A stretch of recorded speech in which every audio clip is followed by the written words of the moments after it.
2020년 5월 14일 목요일 성경 묵상입니다. 아모스 9장 1절에서 15절. 내가 보니 주께서 제단 곁에 서서 이르시되 기둥머리를 쳐서 문지방이 움직이게 하며 그것으로 부서져서 무리의 머리에 떨어지게 하라.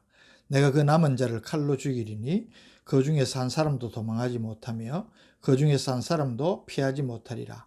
그들이 파고 서울로 들어갈지라도 내 손이 거기에서 붙잡아 낼 것이요 하늘로 올라갈지라도 내가 거기에서 붙잡아 내릴 것이며 갈멜산 꼭대기에 숨을지라도 내가 거기에서 찾아낼 것이요 내 눈을 피하여 바다 밑에 숨을지라도 내가 거기에서 뱀을 명령하여 물게 할 것이요 그 원수 앞에 사로잡혀 갈지라도 내가 거기에서 칼을 명령하여 죽이게 할 것이라.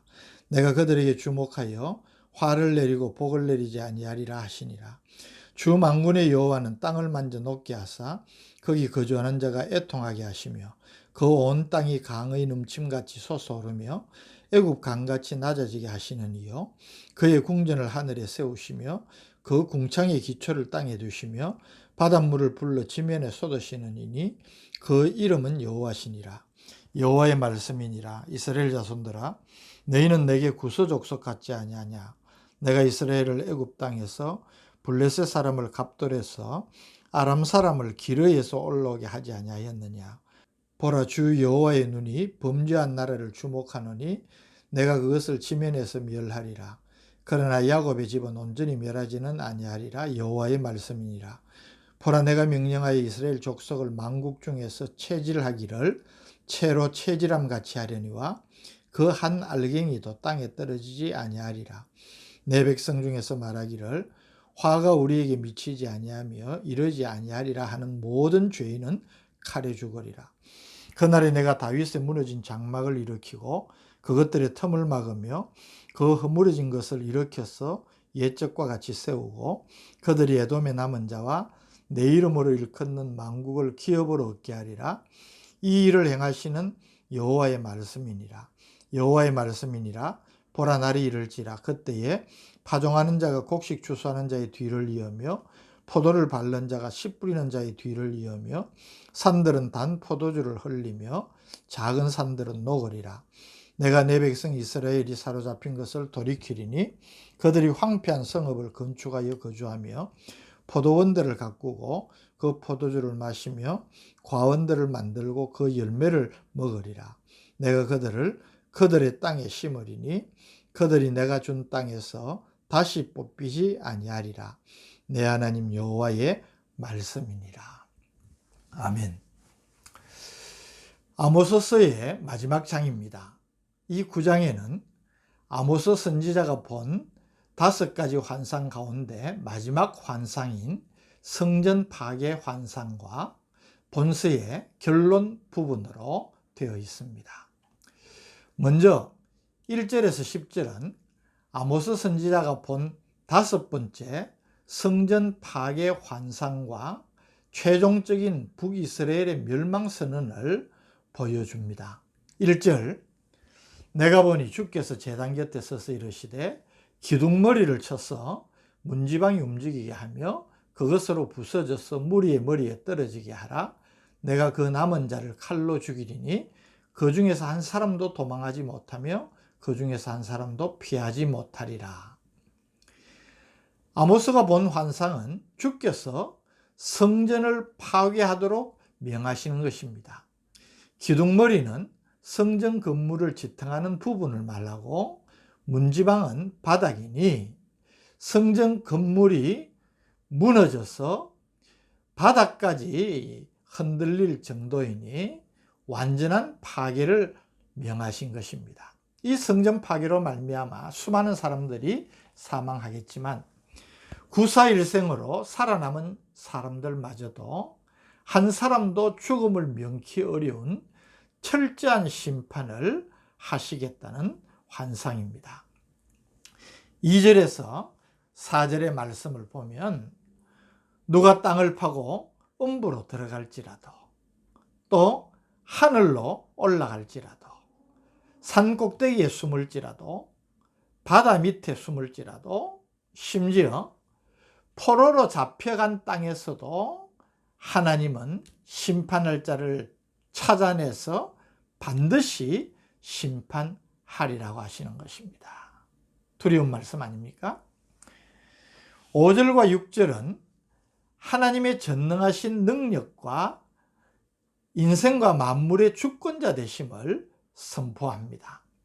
5절, 주 만군의 여호와는 땅을 만져 녹게 하사 거기 거주하는 자가 애통하게 하시며 그 온 땅이 강에 넘침같이 솟아오르며 애굽 강같이 낮아지게 하시느니요. 6절, 그의 궁전을 하늘에 세우시며 그 궁창의 기초를 땅에 두시며 바닷물을 불러 지면에 쏟으시느니 그 이름은 여호와시니라. 이 철저하고도 두려운 심판을 하시는 여호와 하나님이 어떤 분이신가를 잘 드러내고 있습니다. 전능하신 능력을 가지시고 천지 만물을 당신의 뜻대로 주장하시는 분이시고 우리의 인생과 세상 만물의 주권자가 되신다는 것을 선포하는 것입니다. 7절, 8절은 범죄한 이스라엘에 대한 하나님의 실망과 그에 따른 심판의 선언을 보여줍니다. 7절, 8절 여호와의 말씀이니라. 이스라엘 자손들아, 너희는 내게 구스족속 같지 아니하냐. 내가 이스라엘을 애굽 땅에서 블레셋 사람을 갑돌에서 아람 사람을 기르에서 올라오게 하지 아니하였느냐. 보라, 주 여호와의 눈이 범죄한 나라를 주목하나니 내가 그것을 지면에서 멸하리라. 그러나 야곱의 집은 온전히 멸하지는 아니하리라. 여호와의 말씀이니라. 이스라엘의 출애굽은 그저 단순한 한 민족과 나라의 출범과는 비할 수 없는 특별한 의미를 가집니다. 그래서 하나님께서 특별한 계획과 섭리하에 이스라엘 백성을 구원해 내셔서 선민으로 삼으신 것입니다. 그런데 저들은 그 하나님의 놀랍고 특별한 은혜를 잊어버리고 있습니다. 블레셋 사람이 갑돌에서 나온 것 같이, 이 말은 이 갑돌이란 것은 블레셋 민족의 발상지를 말합니다. 아람 사람이 기르에서 나온 것 같이, 이 기르는 아람 민족의 조상이 살았던 지역 이름입니다. 평범한 어떤 민족이나 나라의 발흥처럼 그것과 특별한 구별됨이 없는 저주받은 함의 후손인 구소족속과 다를 바 없는 패역한 백성이 되고 말았다는 것입니다. 하나님은 특별한 계획과 뜻을 가지시고 이스라엘을 애굽에서 구원하셔서 자기 백성이 되게 하시고 또 계명을 주셔서 그 계명의 뜻을 따라 살도록 요구하셨지만은 그들은 여러 다른 족속 나라와 다를 바가 없는 패역한 백성이 되고 말았기 때문에 하나님은 그 나라, 여호와의 눈이 범죄한 나라를 주목하나니 이스라엘을 가리키는 것입니다. 그래서 그 나라를 지면에서 멸하시겠다는 것입니다. 그런데 9절에서 10절의 말씀을 보면 하나님께서 이런 심판을 내리시는 것, 이스라엘을 멸망시키시고 자기 백성을 만국에 흩으시는 것도 단순한 심판이 아니라 거기에 뜻이 있음을 보여줍니다. 9절, 보라, 내가 명령하여 이스라엘 족속을 만국 중에서 체질하기를 채로 체질함 같이 하려니와 그 한 알갱이도 땅에 떨어지지 아니하리라. 내 백성 중에서 말하기를 화가 우리에게 미치지 아니하며 이르지 아니하리라 하는 모든 죄인은 칼에 죽으리라. 심판이 없다고 자부하면서 하나님 앞에서 진정한 경외심을 갖고 살지 아니하는 사람들은 반드시 심판을 받겠지만은, 그러나 하나님은 그 가운데에서도 마치 채로 채질함 같이 한 알갱이도 알곡은 땅에 떨어지지 않도록 하겠다는 것입니다. 징계에는 연단의 목적이 있습니다.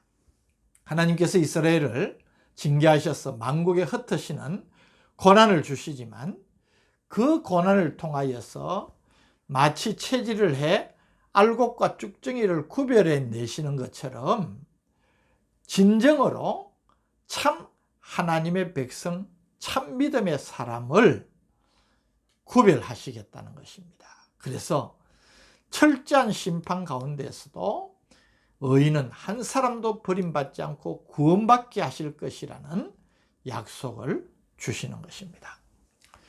우리가 이 아모스서에서 선지자가 일관되게 강조하는 것을 살펴왔습니다.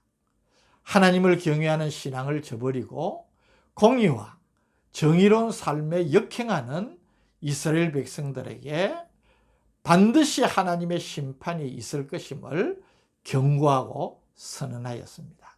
그런데 본서 마지막 부분인 11절에서 15절에서는 선민 이스라엘의 회복에 관한 메시지를 주심으로 소망을 주시고 있음을 주목해야 됩니다.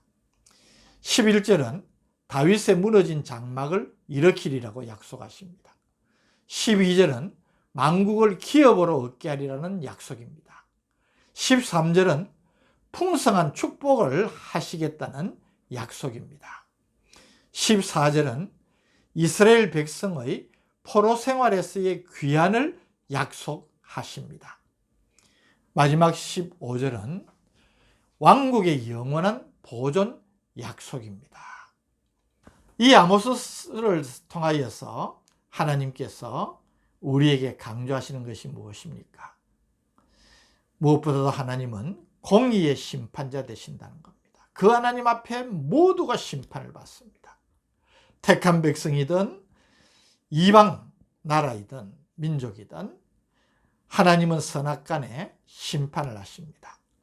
자기 백성이라도 하나님은 그 모든 행위를 심판하시는 분이심을 우리에게 너무나 분명하게 보여줍니다.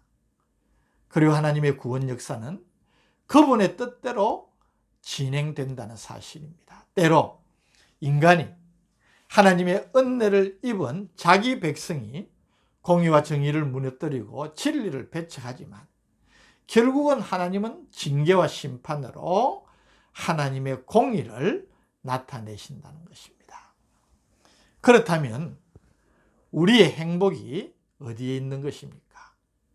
북이스라엘이 끊임없이 하나님을 경외하는 믿음에서 떠나 세상을 기웃거리고 탐욕에 사로잡힌 대로 그 욕심을 따라 행하였지만은 그것이 그들을 행복하게 하지 못했습니다.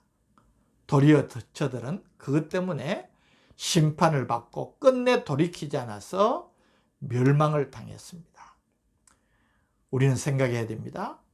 우리가 욕심내는 이 세상의 어떤 것도 영원한 하나님의 나라에서 누리게 될 영광과 좋게 비교할 수가 없습니다. 그런 의미에서 우리는 우리가 하나님의 은혜로 하나님의 백성 되었다는 사실을 감사하면서 이 땅을 살아가는 동안 하나님의 백성으로서의 본분에서 벗어나지 않아야 한다는 사실을 다시 한번 마음에 새기고 하나님의 백성답게 하나님의 뜻대로 살아가는 모든 성도들 되시기를 바랍니다. 거룩하신 아버지 하나님, 아모스서를 통하여서 우리에게 주신 귀한 교훈들을 다시 한번 정리하여 마음에 새겨서 하나님이 원하시는 뜻대로 살아가는 우리가 되게 하여 주옵소서. 예수님의 이름으로 간절히 기도드립니다. 아멘.